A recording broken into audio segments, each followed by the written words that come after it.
En dan luister ons hoe dat ons in die naam van die Here vanoggend begin.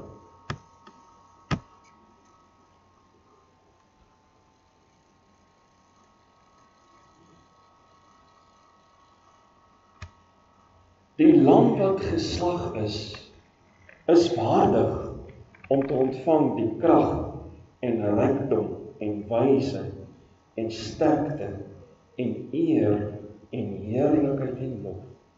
Geliefdes, genade, barmhartigheid, vrede van God die Vader en Christus Jesus ons Here deur die werking van die Heilige Gees. Amen. Kom ons loof die Here, en ons sing vanoggend saam Gesang 192, vers 1, 3 en 4, as 'n loflied tot eer van die Here uit ons harte uit saam.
Ons luister nou met die verskuldigde eerbied na die lied van die Here, en vanoggend spesifiek uit die samevatting daarvan in Markus hoofstuk 12 vanaf vers 29 en vers 28 vra die wetgeleerde, wat is die eerste gebod van almal?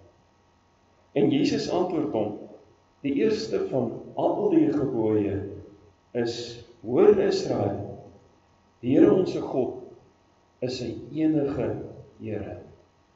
Hoor u dit? Die wet begin en die gebod van liefde begin om te erken en bely, daar is net een God. En jy moet die Here jou God lief hê uit jou hele hart en uit jou hele siel en uit jou hele verstand en uit jou hele krag. Dit is die eerste gebod. En die tweede hieraan gelyk is dit: jy moet jou naaste lief hê soos jouself. Daar is geen ander gebod groter as die nie. Broer, suster, seun, dogter, wie van u kon dit regkry? Nee, wie van ons kon dit regkry? Om presies so die Here lief te hê. En die antwoord is eintlik nie een nie. Ons kan nie. En dit is die, laat ons sê, die geheim van die wet van die Here. Ons kan nie. Maar ons gaan vanoggend hoor, Jesus het, en daarom kan ons nou doodeenvoudig ons skuld bely deur die sing van Gesang 193 vers 2.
Om te kan sê aan almal wat met 'n ware berou en 'n opregte geloof hulle toevlug neem tot hulle enigste verlosser, Jesus Christus, verkondig die woord die vergifnis van sonde.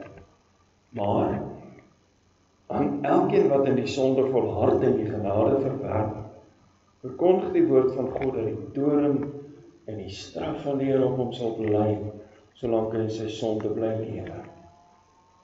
En ons lees in die woord van die Here, kyk hoe is daar al in die Psalms, evangelie. Welsalig is hy, wie se oortreding vergewe, wie se sonde bedek is. My sonde het ek u bekend gemaak, en my ongeregtigheid het ek nie bedek nie. Ek het gesê, ek wil aan die Here my oortredinge bely, en u het die ongeregtigheid van my sonde vergewe.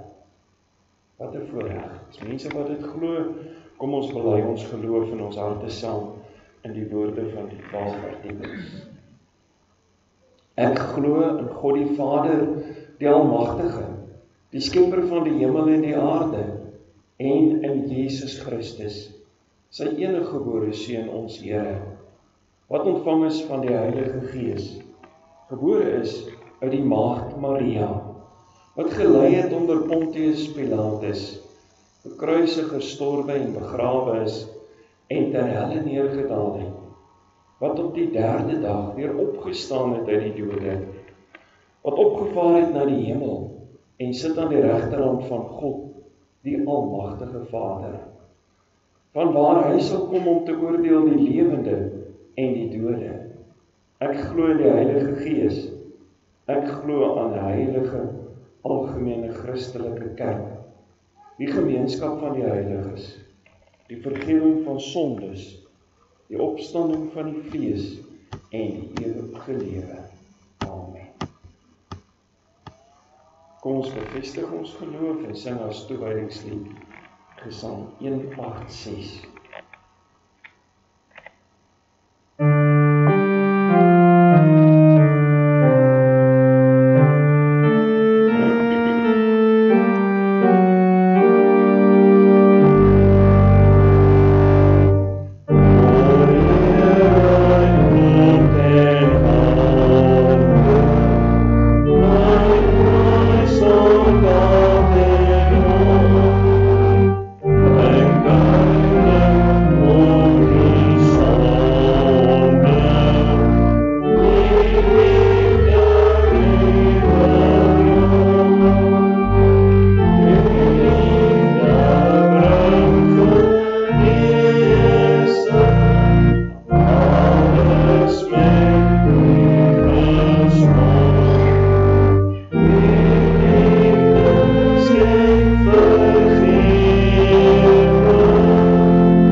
ewige God, almagtige Vader, Seun en Heilige Gees, U wat in ons woon, wat ook in ons werk. Ons loof U vir die redding in Jesus Christus, die redding deur Jesus Christus ten duurste gekoop. Dankie dat ons hier mag saam wees. Dankie dat ons kan saam bid. Dankie dat ons as gemeente nog kan voortbestaan, kan funksioneer onder U beskerming. Ons besef die tydsgees is teen ons. Ons besef die wêreld kan nie hulle versoen met dit wat ons verkondig nie. Ons besef, dis net U wat ons in stand hou. Ons bid vir U voorsiening vir hierdie gemeente. Ons bid ook vir elke gemeente in ons ringsgebied, dat U vir hulle elkeen sal voorsien. As dit U wil mag wees, selfs elke gemeente sal laat groei, dat U self ons lig in duisternis sal maak, dat U self ons elkeen oral 'n getuie sal maak. Dankie dat ons dit kan vra. In die naam van Jesus Christus. Dankie vir hulle met wie dit beter gaan, wat lewensbedreigende siektes mee worstel. Dankie vir hulle wat daar in die ouerhuis ook versorg word. Ons dink ook aan hulle. Dankie vir elkeen wat met vakansie kan wees in hierdie tyd. Beskerm en bewaar hulle op die paaie en waar hulle is. En veral, bewaar ons van die bose. Spreek, Here, want die kinders luister, in die naam van die Here Jesus Christus. Amen. Ons lees in die woord van die Here uit Jesaja hoofstuk 53. Maar ons begin alreeds terwille van die verband. Hierdie gedeelte begin eintlik by 52 vers 13. So ons gaan sommer daar begin lees. Jesaja 52 vers 13. Kyk, my knegt sal voorspoedig wees. Hy sal hoog en verhewe, ja, baie hoog word. Soos baie hulle oor U verstom het. So misvormd was sy voorkoms, geen mens meer nie, en sy gestalte was nie soos die van 'n mensekind nie. So sal hy baie nasies laat opspring, konings sal hulle mond oor hom toe hou, want wat aan hulle nie vertel is nie, sien hulle, en wat hulle nie gehoor het nie, word hulle gewaar. Nou lees ons hoofstuk 53 van vers 1 af in die 2020 vertaling. Wie het geglo wat ons gehoor het? En die arm van die Here, aan wie is dit geopenbaar? Hy het soos 'n jong loot voor hom opgegroei, soos 'n wortelstok uit droë grond. Hy het nie gestalte gehad, geen glans dat ons na hom sou kyk nie, nie 'n goeie voorkoms dat ons hom sou begeer nie. Hy is verag, deur mense verlaat, 'n mens van smarte, bekend met siekte, soos iemand vir wie 'n mens jou gesig verberg. Hy is verag, en ons het hom nie geag nie.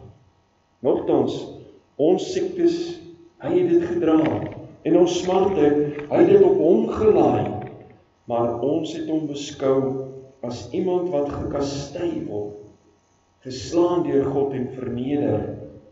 Hy is egter deurboor oor ons oortredings, verbrysel oor ons sondeskuld. Die straf wat vir ons die vrede bewerk was op hom, en deur sy wonde is daar vir ons genesing. Ons het almal soos kleinvee gedwaal, en elkeen van ons het sy eie koers ingeslaan. Maar die Here het ons almal se sondeskuld op hom laat neerkom. Hy is mishandel, maar hy het hom dan onderwerp en nie sy mond oopgemaak nie, soos 'n skaap wat ter slagting gebring word, soos 'n ooi wat voor haar skeerders stom is. Hy het sy mond nie oopgemaak nie. Na onderdrukking en 'n vonnis is hy weggeneem. En sy lot, wie dink daaroor na? Ja, hy is afgesny van die land van die lewendes. Vanweë die oortreding van sy volk het die slae hom getref. Hulle het vir hom sy graf by die goddeloses gegee. En by 'n ryke was hy in sy dood, hoewel hy nie geweld gepleeg het nie, en bedrog nie in sy mond was nie. Maar die Here het verkies om hom te verbrysel. Hy het hom siek gemaak. As sy lewe dien as 'n skuldoffer sal hy 'n nageslag sien en lank leef. Wat die Here wil hê, sal deur sy hand suksesvol wees. Na die swaar kry wat hy beleef het, sal hy sien. Hy sal versadig wees aan sy kennis. Ons lees net so ver, ons sal weer as die Here wil hierby stil staan, weer hierna kyk. So ver dan die woord van die Here.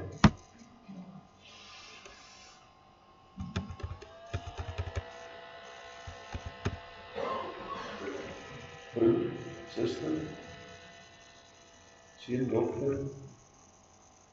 Gister vra iemand die vraag, ek wonder wat sou ek gedoen het, as ek geweet het, wanneer ek gaan sterf.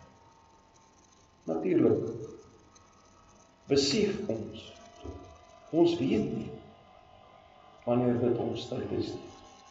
Ek het gister weer kennis geneem daar by die ringsitting van 'n jong meisie, student van 20, wat net in haar slaap oorlede is.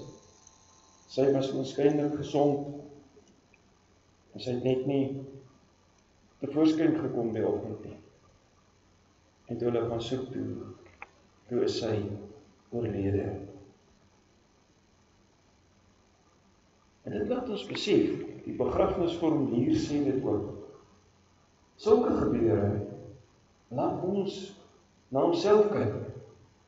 Sulke gebeure moet ons opwek om te sê, as dit ek was, waar was ek? En dan is dit natuurlik baie belangrik om hierdie vraag vir onsself te vra.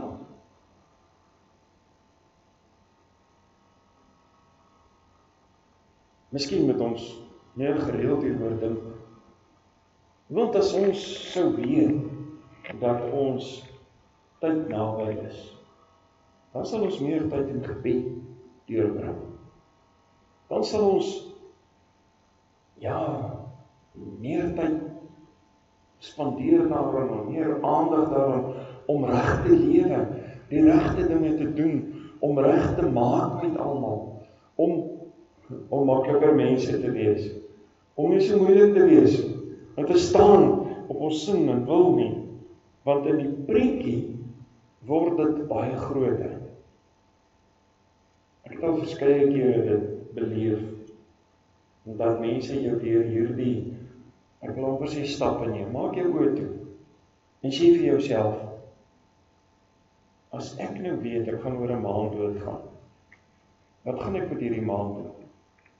En as jy dit nou mooi uitgedink het, dan word daar vir jou gesê, en as dit nou 'n week is, wat gaan ek met hierdie week doen? Snaaks hoe jou prioriteite verander. En dan natuurlik die volgende vraag, sê nou dis 'n dag, wat gaan ek met hierdie dag doen? En laastens, sê nou dis 'n uur, wat gaan ek met hierdie uur doen? Sê nou dis 'n minuut, wat gaan ek in hierdie minuut dan doen?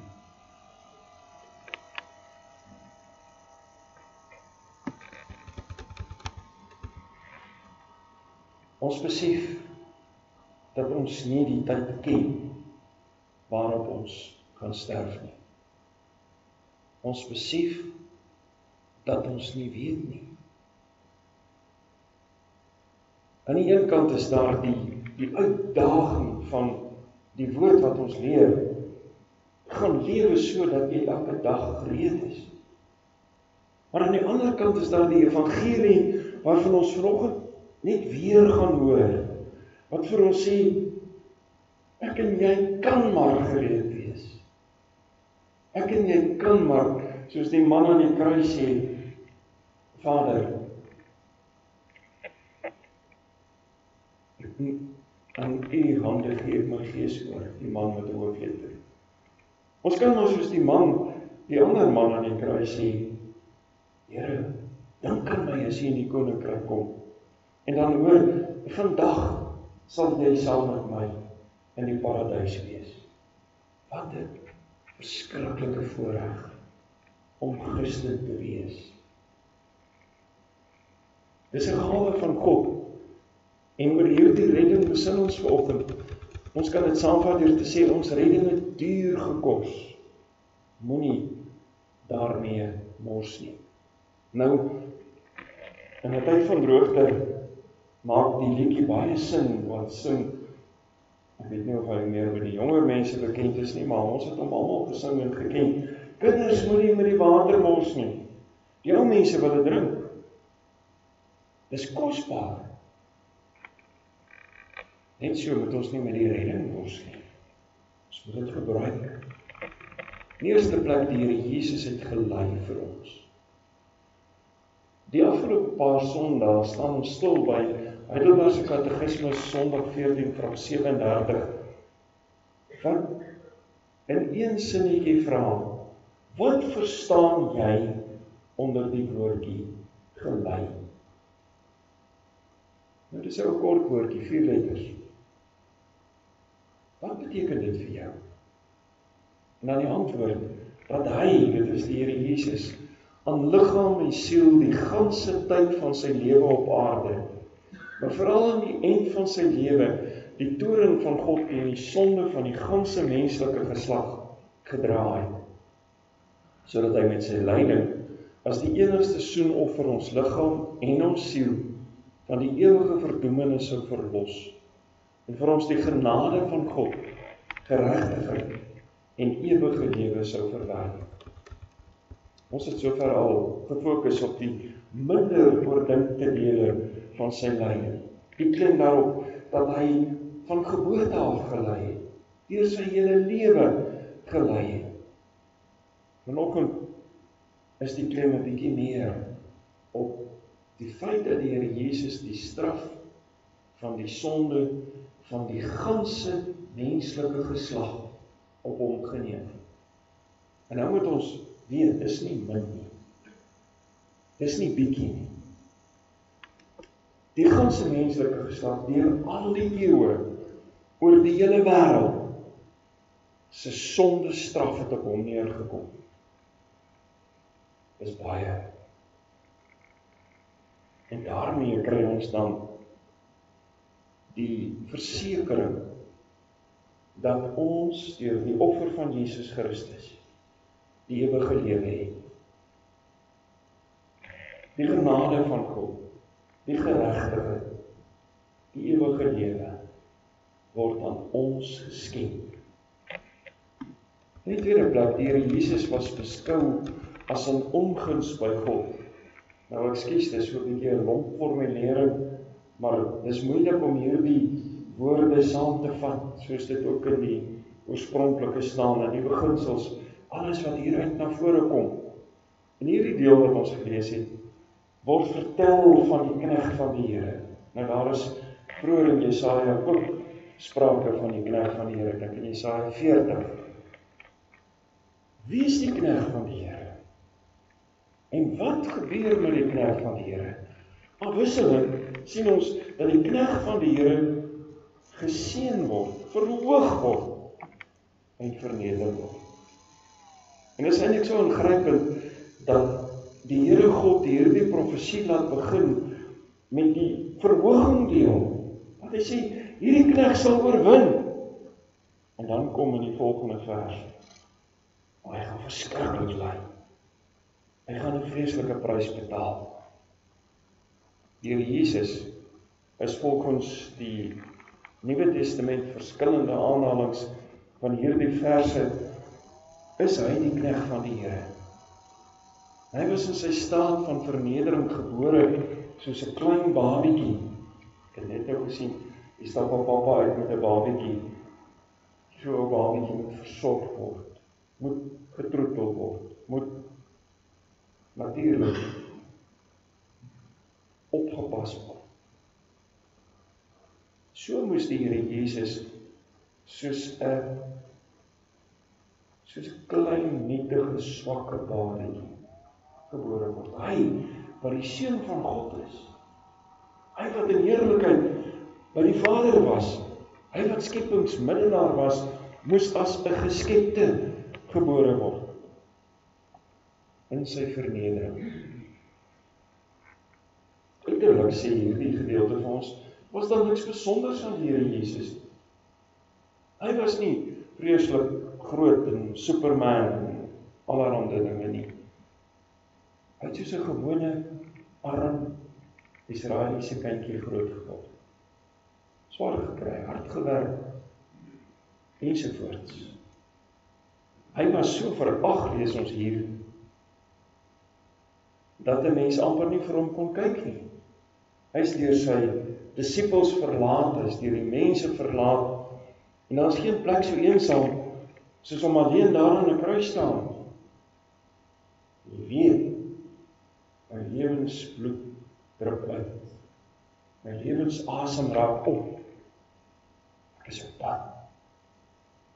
Daar is geen plek so alleen, soos om alleen voor die troon van God te staan nie. Maar die versekering is, vir ons wat glo, ons staan nie alleen daar nie. Ons staan daar, saam met die Here Jesus, en sê, ek het vir hom betaal, ek het vir haar betaal, jy is gered. Al hierdie lyding en wonde, het die Here Jesus op hom geneem, en hy was so verag, en so mishandel, dat 'n mens amper nie vir hom kon kyk nie. Soos jy by 'n ernstige ongelukstoneel sal liewer wegkyk, as om die verminkte liggaam te sien. So was hy amper nie sigbaar as 'n mens nie. So geslaan, so mishandel. Die mense van sy tyd het vir hom gehou as iemand wat deur God verlaat is en die straf van God dra. Hoekom so?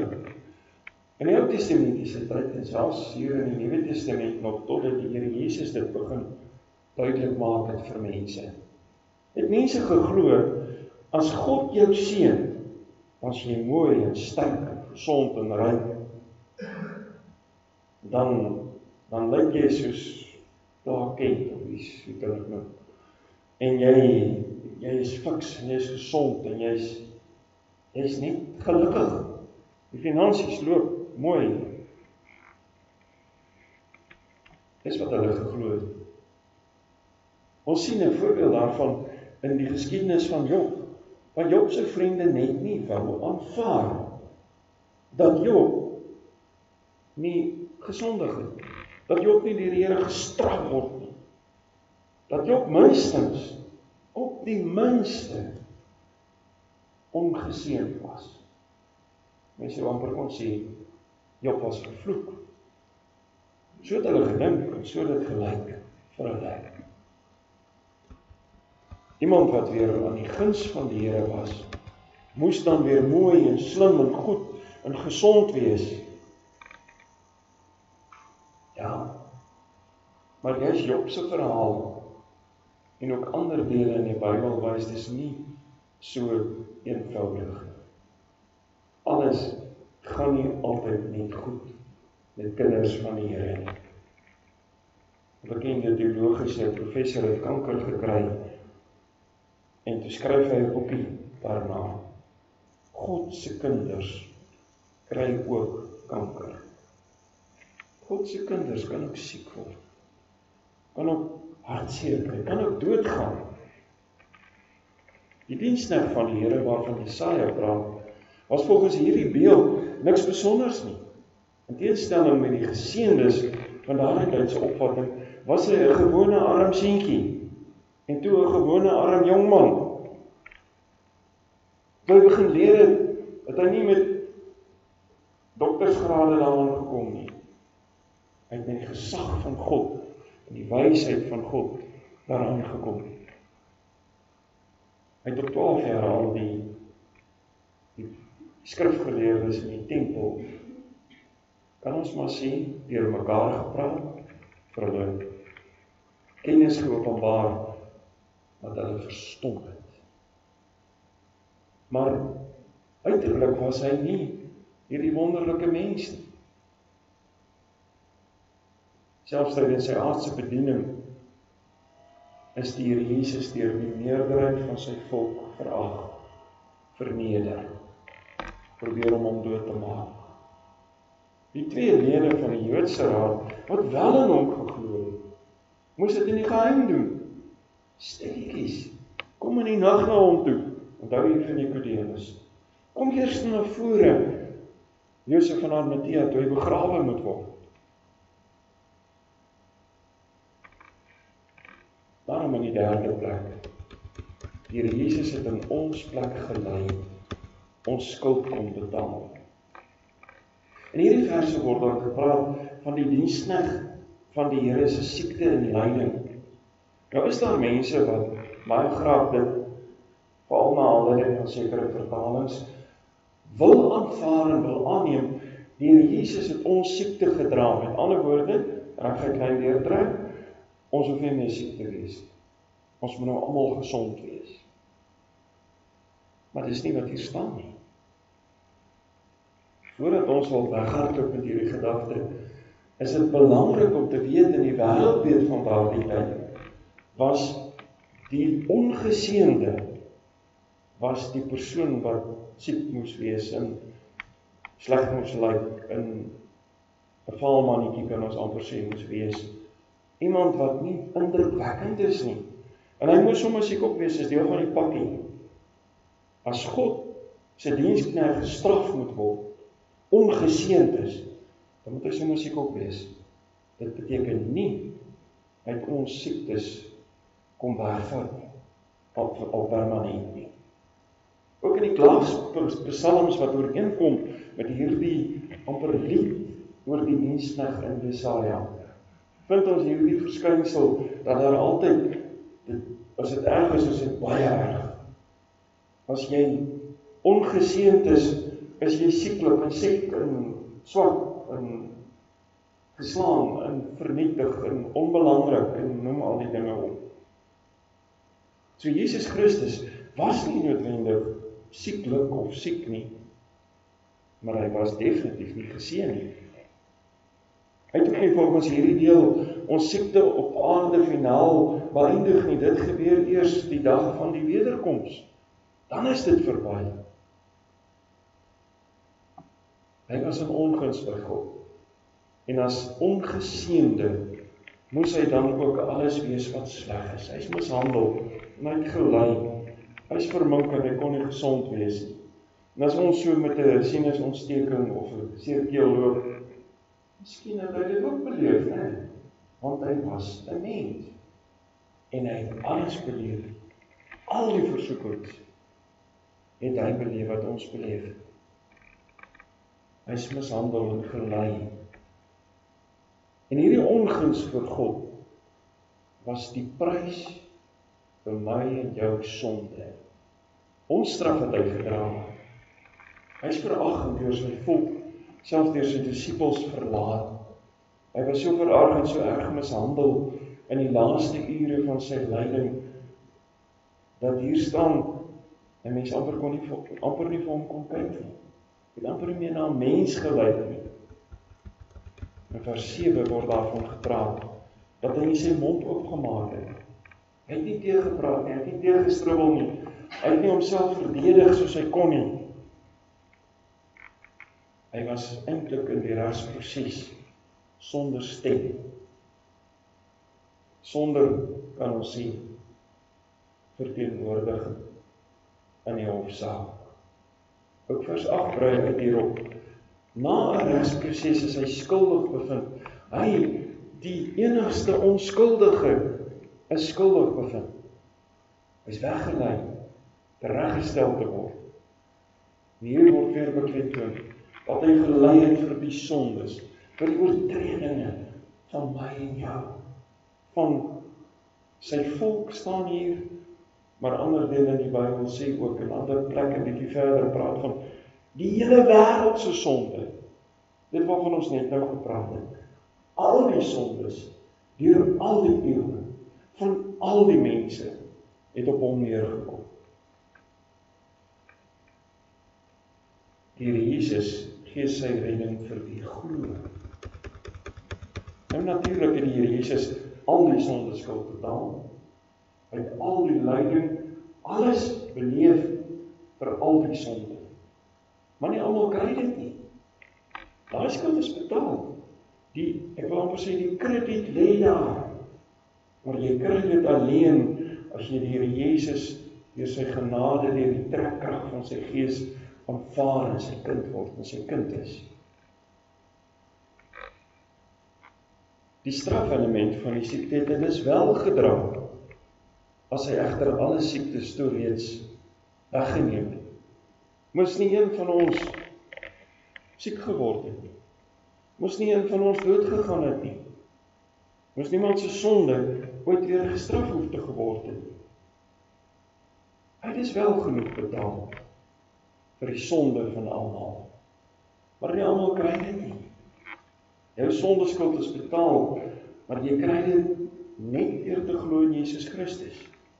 Mense wat nie glo nie, wat daarmee die Messias, die gesalfde diensknegt van die Here verwerp het, kry dit nie.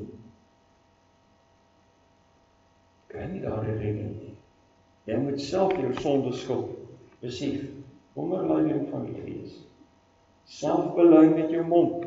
Dis hoekom ons 'n lied van skuldbelydenis ook in die kerk sing, om hierdie ding prakties uit te lewe. So dit elke dag by die huis toe. Jy ruil jou skuld in vir die onskuld van die Here Jesus. Hy neem dus ons skuld op hom, en ons neem sy onskuld op ons. Maar ons gee ook ons lewe vir hom, en ons neem 'n lewe vir hom aan. Die skuld is betaal, dit lê op jou krediet, maar dit word alleen gekrediteer op jou rekening, die oomblik as jy die Here Jesus aanneem, die oomblik as wedergeboorte plaasgevind het, en bekering vind plaas, dan vind regverdigmaking ook plaas, wat eintlik die regverdige verklaring is, van ons as skuldiges, vanweë die betaling van Jesus Christus. En so spring ons die ewige dood vry. Hy die onskuldige is dus as misdadiger veroordeel, tereggestel, weer aan die vloekhout te hang tussen twee misdadigers. Hy is vervloek deur aan 'n kruishout te hang. Iemand wat opgehang is volgens die Joodse wette was vervloek. En dit het hy gedoen om ons te bevry van die vloek van die sonde. Hy het die straf op ons sondes op hom geneem, dat ons dit nie hoef te dra nie. Daarom, natuurlik het hy gelyk soos iemand wat deur God verlaat is. Die mense daar het gesê, hoor hoe laster hy God. Hy kan nie van die Here wees nie. Hy is deur God verlaat. Nou moet hy gestraf word.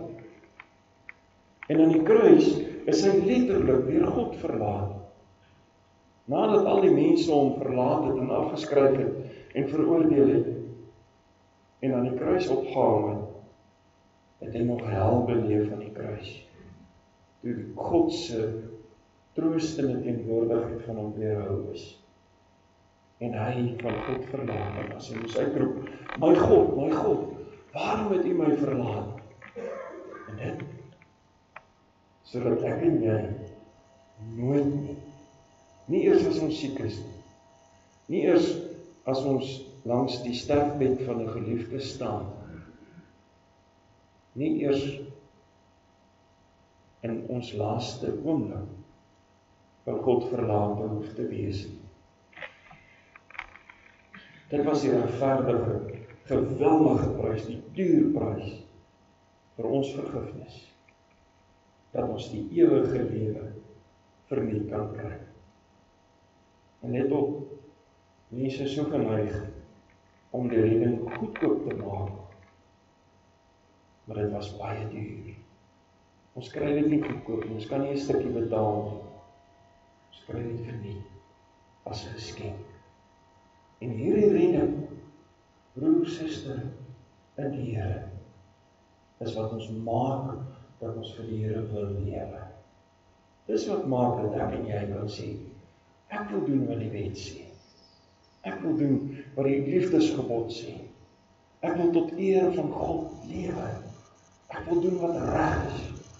Nie wat ek dit kan doen nie, maar alleen op grond van die duur redding van Jesus Christus. En jy, het jy al daardie vryspraak vir jouself geneem? En as jy dit geneem het, leef jy so. Sy Gees stel ons in staat.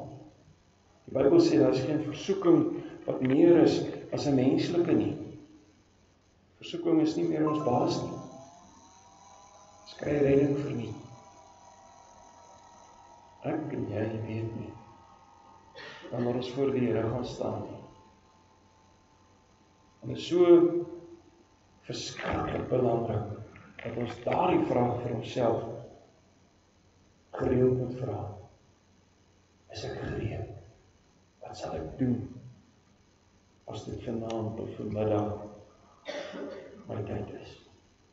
Wat sal ek doen, en dan so te lewe? Die redding het duur gekos. Wat maak jy met daardie duur redding, wat jy verniet gekry het?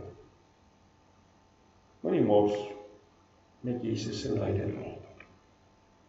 Kom ons gaan lewe in sy krag, op grond van sy redding, die duur prys van genade. Amen. Kom ons bid saam. Hemelse Vader, ons is eintlik verstom as ons sien watter lyding die Seun Jesus Christus vir ons betaal het, gelei het, dat ons die redding verniet kan kry. Maar help ons om nooit te lewe asof dit goedkoop redding was nie. Dis kosbare redding. Dit het die lewe van die Seun van God gekos. Gee dat ons ook in hierdie lydenstyd, in hierdie lewe, sal gaan lewe soos mense wat die kosbaarheid van ons geskenk waardeer, wat deur die krag van die Gees vir U sal lewe. Ons bid dit in Jesus naam. Amen. Jy het nou geleentheid om die Here te dien met die offergawes, waarna ons dan sing uit Gesang 186, verse 3 tot 5.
Markus 6, verse 3, 4 en 5.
Die Here sal jou seën en jou behoed. Die Here sal sy aangesig oor jou laat skyn en jou genadig wees. Die Here sal sy aangesig oor jou verhef en aan jou vrede gee. Amen. Kom ons gaan drink almal lekker saam tee, oefen so die gemeenskap van die gelowiges.